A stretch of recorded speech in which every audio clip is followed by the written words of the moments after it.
The town of Kief, located in the north of North Dakota, stands amid endless prairies and farms. It used to be a prosperous town, but today only 7 people live here.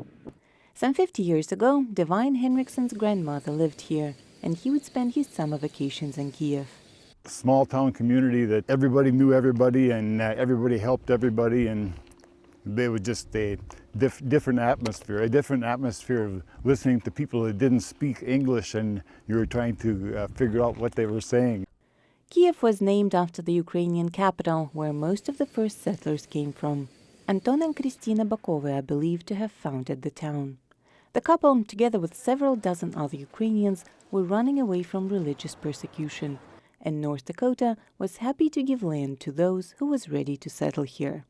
Local resident Audrey Voloshenko has lived here all her life, but despite her family history and Ukrainian last name, knows little about her ancestry. My mom is a German, and my dad's a Russian, or Ukrainian, whatever. Among Audrey's neighbors are many other descendants of the first settlers. Ishankos, Shevchenkos, Kapankos, Voloshenkos now here. Some 50 years ago, more than 300 people lived in Kief. Today, only 7 locals are still here.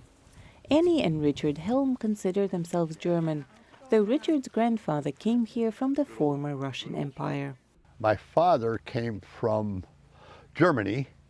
He's a Helm from Germany. His dad got on a ship over to Odessa, Russia, and came over here in 1902.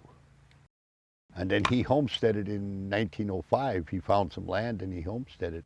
Locals remember when most of the residents of Kief were farmers. There were a handful of churches and 2 schools.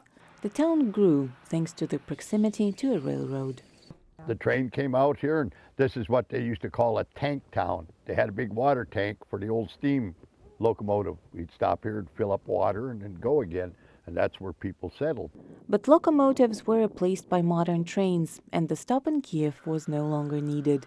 First, one of the schools closed where children were taught Russian and German, among other subjects. It seemed like when the school closed in '59 and it kind of went down, the population. Young people left for bigger cities, and one by one, all businesses closed or relocated. Today, it is just one church that stays open. Locals mostly miss the grocery store that closed.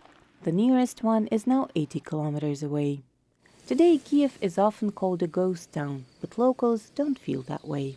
Well, the reason why they call it a ghost town is because, I just said, there's no restaurant, there's no gas station, there's no bar, there's no business places. Because there's still people that live in town. Kief was founded more than 100 years ago, but today only the church that opens its doors once a week reminds locals of a lively place the town used to be. For Iryna Matviichuk in Kief, North Dakota, Anna Rice, VOA News.